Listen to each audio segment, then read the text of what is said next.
नमस्कार दोस्तों। एक बार फिर से आप सभी का आपके अपने चैनल क्रैक कंपटीशन एरा पर स्वागत है। आज के इस वीडियो में हम देखेंगे यूनानियों का आक्रमण।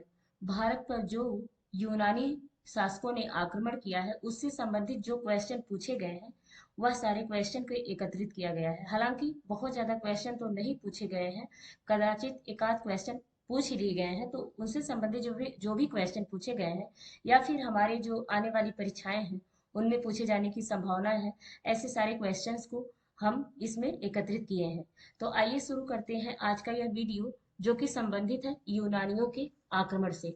जिसमें पहला प्रश्न है, प्रश्न है कि सिकंदर सिकंदर के हमले के समय उत्तर भारत पर निम्नलिखित में से कौन से राजवंशों में से, मतलब ये जो निम्नलिखित राजवंश है उनमें से किस एक का शासन था। जब सिकंदर ने भारत पर आक्रमण किया, उत्तर भारत पर, उस समय किस राजवंश का शासन था। तो इसका सही जवाब है दोस्तों ऑप्शन ए, नंद वंश। नंद वंश से संबंधित जो शासक थे वह जो है उस समय शासन सत्ता में थी। यानी कि जब इस सिकंदर महान ने आक्रमण किया भारत पर, तो उस समय जो है नंद वंश का जो वो नंद वंश का जो अंतिम शासक था धनानंद, धनानंद जो है उस समय राजा था। कौन? धनानंद जो है उस समय राजा था, या धनानंद उस समय राजा था। क्योंकि धनानंद नंद अपने प्रजा के प्रति बहुत ही निरंकुश और निर्दयी शासक था, इस कारण से ऐसा लगता था कि यह जो है अपने राज्य को नहीं बचा पाया था। तो इसी को देखते हुए विष्णुगुप्त ने यानी कि चाणक्य ने क्या किया कि चंद्रगुप्त मौर्य के सहायता से इसका नाश कर दिया, यानी नंद वंश को पराजित कर दिया।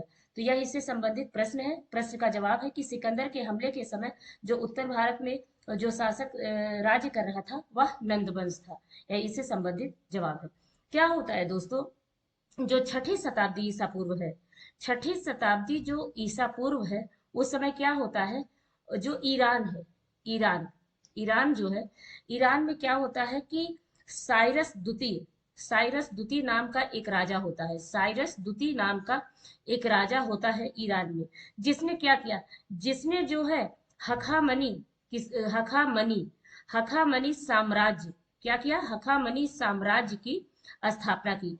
इस ईरान का जो शासक था मध्य ईरान का, छठी सदी ईसा पूर्व में इसने क्या किया कि साइरस द्वितीय ने हखामनी साम्राज्य की स्थापना की। या इससे संबंधित दोस्तों उस समय से संबंध में पूछा गया एक प्रश्न है। अब क्या होता है, ये हो गया। और एक जो क्वेश्चन पूछता है दारा प्रथम से, दारा प्रथम से एक क्वेश्चन ये पूछा जाता है कि उसका जो साम्राज्य था, दारा प्रथम का जो साम्राज्य था वह 23 प्रांतों में विभाजित था। क्या? 23 प्रांतों में विभाजित। दारा प्रथम का जो साम्राज्य था वह कितने प्रांतों में विभाजित था? तो यह जो है 23 प्रांतों में विभाजित था। दारा प्रथम का साम्राज्य 23 प्रांतों में विभाजित था। और यह उल्लेख कहाँ प्राप्त होता है कि इसका प्रांत जो है 23 भागों में विभाजित था? तो यह जो है एक अभिलेख होता है दोस्तों। कौन सा अभिलेख है? वह है बेहिस्तून अभिलेख। कौन सा? बेहिस्तून, बेहिस्तून अभिलेख। अभिलेख, इससे यह जानकारी हमें प्राप्त होती है कि दारा प्रथम का जो साम्राज्य था वह 23 प्रांतों में विभाजित था। यह पता हमको बेहिस्तून अभिलेख से मिलता है। एक बात और, जो दारा प्रथम का जो 23 प्रांत था उसमें जो 20वां प्रांत था, कौन सा? प्रांत नंबर 20वां, वह जो है माना जाता है कि वह भारत को माना जाता है। यानी भारत को 20वें प्रांत के तौर पे गिना गया था दारा प्रथम का। कौन से प्रांत के तौर पे? 20वें प्रांत के तौर पर इस भारत को माना गया था। तो सिकंदर के हमले के समय उत्तर भारत में कौन सा राजवंश शासन कर रहा था? तो नंद वंश शासन कर रहा था। नेक्स्ट देखेंगे, इसमें नेक्स्ट है कि निम्नलिखित में से कौन सा मगध का राजा सिकंदर महान के समकालीन था? निम्नलिखित में से कौन सा मगध का राजा जो था सिकंदर महान का समकालीन था? तो वह मगध का राजा था धनानंद। कौन? यही धनानंद था जो सिकंदर महान का समकालीन था, धनानंद। नेक्स्ट देखेंगे, नेक्स्ट है कि युद्ध भूमि में बड़ी संख्या में सैनिकों के मारे जाने, युद्ध भूमि में क्या हुआ, बड़ी संख्या में सैनिकों के मारे जाने अथवा आहत हो जाने के बाद किस भारतीय गण अथवा राज्य की स्त्रियों ने क्या किया, सिकंदर महान के विरुद्ध, सिकंदर के विरुद्ध क्या किया, शस्त्र को धारण कर लिया। यह प्रश्न पूछा गया है दोस्तों, यह प्रश्न जो पूछा गया यूपीपीएससी 2013 में, यह प्रश्न पूछा गया उत्तर प्रदेश लोक सेवा आयोग द्वारा 2013 में यह प्रश्न पूछा गया था। तो वह कोई किस राज्य की स्त्रियां थी जिन्होंने सिकंदर के विरुद्ध शस्त्र धारण किया था? तो इसका जो सही जवाब है वह है ऑप्शन डी। ऑप्शन डी इसका सही जवाब है। मस्सग, मस्सग का जो राज्य था उससे संबंधित जो स्त्रियां थी उसने क्या किया था, उसने जो है सिकंदर के खिलाफ जो है वहां की स्त्रियों ने शस्त्र धारण किए थे। किसके खिलाफ, सिकंदर के खिलाफ शस्त्र धारण किए थे, क्योंकि वहां के मस्सग प्रांत के बहुत सारे पुरुष जो है वीर गति को प्राप्त हुए थे। ऐसे में स्त्रियों ने शस्त्र को उठा लिया था। तो यह इससे संबंधित दोस्तों प्रश्न का उत्तर है। अच्छा, एक चीज और पूछा जाता है पूछा जाता है, जो फारसी स्वर्ण मुद्रा थी उसे क्या कहा जाता था? फारसी स्वर्ण मुद्रा, क्या फारसी स्वर्ण मुद्रा को क्या कहा जाता था?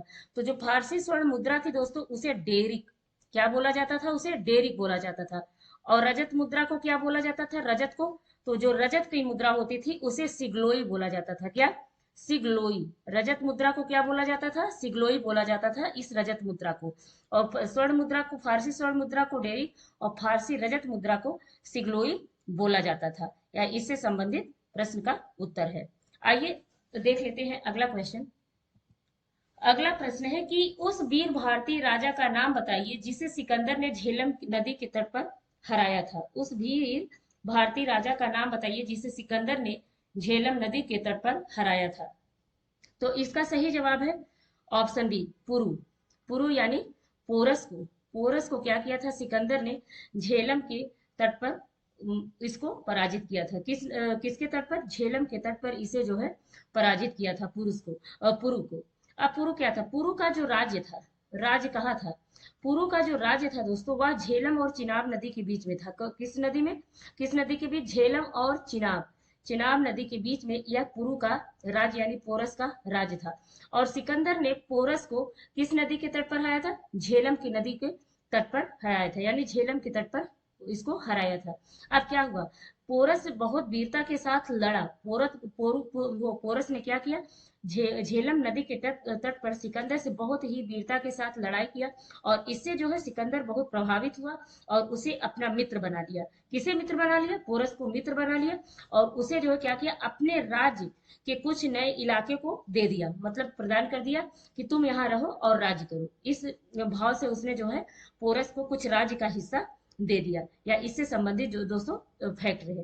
अच्छा, एक चीज और, क्या होता है कि जो यह सिकंदर होता है, सिकंदर, सिकंदर जो है हखामनी साम्राज्य को पराजित करता है। हखामनी को साम्राज्य को क्या करता है, ध्वस्त करता है या पराजित करता है। इसके बाद यह सिकंदर कैसे आता है, सिकंदर जो है 327, क्या 327 ईसा पूर्व में, सिकंदर जो है 327 ईसा पूर्व ही बहुत विशाल सेना के साथ जो है सिकंदर जो है कहाँ चला, भारत पर हमला के लिए, भारत पर हमला के लिए सिकंदर चला। कब, 327 ईसा पूर्व में चला। अब क्या हुआ, यह लगभग इसको पहुंचते पहुंचते भारत 325 ईसा पूर्व हो गया। भारत एक कब पहुंचा, 325 ईसा पूर्व, यानी कि 2 साल में यह जो है भारत पहुंचा। 327 में चला था, 325 में पहुंचा, 2 साल लग गए पहुंचते पहुंचते। अब इसने क्या हुआ, यह पहुंचा और अब ये मतलब इसने क्या किया, पहुंचा तो, लेकिन यह जो है सिकंदर ने क्या किया कि पुरु को यानी पोरस को झेलम के तट पर पराजित किया, परंतु वह उसकी वीरता से प्रभावित हुआ और जो है उसे कुछ राज्य का हिस्सा दे करके झेलम वो सिकंदर जो है चला गया। सिकंदर ने क्या किया था, 2 नगरों की स्थापना की थी। इस सिकंदर ने 2 नगरों की स्थापना की थी। सिकंदर ने क्या किया था, 2 नगरों की स्थापना की थी। नगर का नाम क्या था, निकया, निकया नगर का नाम है। एक नगर का क्या नाम है, बड केफला। एक नगर का नाम निकया है, एक नगर का नाम है बड केफला। ये जो है सिकंदर द्वारा बसाया गया 2 नगरों का नाम है। सिकंदर ने 2 नगर बसाए थे, एक निकया और दूसरा जो है कौन सा बसाया था, बड केफला। इसकी जो है स्थापना की थी। अब सिकंदर क्या हुआ कि जब भारत में यह जो है पुरु यानी पोरस को हराया, उसको जो है मित्र बनाया, या फिर उसने 2 नगर को बसाया, निकया और बडकेफला को, उसके बाद सैनिकों ने, उसके सैनिक बहुत ज्यादा थक चुके थे, तो सैनिकों ने क्या किया, आगे बढ़ने से इनकार कर दिया। सिकंदर के सैनिकों ने क्या किया, आगे बढ़ने से इनकार कर दिया। तो सिकंदर जो है क्या हुआ कि मतलब अपने देश वापस लौटने की इच्छा जताई। अब इसी दौरान क्या हुआ, सिकंदर जो है, सिकंदर की मृत्यु कब हुई, तो सिकंदर जो 323 ईसा पूर्व में मृत्यु को प्राप्त हुआ। मृत्यु को क्या हुआ, प्राप्त हुआ। यह सिकंदर महान जो था, यह मृत्यु को प्राप्त हुआ। पहले तो सिकंदर जो क्या होता था, सिकंदर जो है मैसोडेनिया का जो राजा था फिलिप द्वितीय का पुत्र था। यह मतलब विश्व विजेता बनने की चाहत में यह जो है आगे बढ़ रहा था, लेकिन 323 ईसा पूर्व में सिकंदर मृत्यु को प्राप्त हो जाता है। तो यह इससे संबंधित, सिकंदर से संबंधित दोस्तों कुछ संक्षिप्त में क्वेश्चन आंसर के बेस पे फैक्ट रहे। और उसने जो है भारत में कब एंट्री किया था, तो भारत वह 327 ईसा पूर्व में चला, 325 ईसा पूर्व में वह भारत में एंट्री किया और लड़ाई किया पुरु यानी पोरस से झेलम नदी के तट पर। और पोरस का जो राज्य था वह किस किस नदी के बीच में था, तो झेलम और चिनाब नदी के बीच में था। सिकंदर ने झेलम नदी के तट पर पुरु को पराजित किया था, यह आप सभी जान गए हैं। और आगे बढ़ने की इच्छा से क्या हुआ कि इसके जो सैनिक थे वह आगे बढ़ने की इच्छा को अनिच्छा में बदल दिया। इस वजह से यह अपने देश को लौटना चाहता था और 323 ईसा पूर्व में सिकंदर की मृत्यु हो जाती है। तो यह इससे संबंधित सारे फैक्ट रहे। नेक्स्ट क्वेश्चन देखेंगे। नेक्स्ट है कि निम्नलिखित में से कौन सिकंदर के साथ भारत में नहीं आया था। निम्नलिखित में से कौन सिकंदर के साथ भारत नहीं आया था, ये तो इसका सही जवाब है दोस्तों ऑप्शन सी।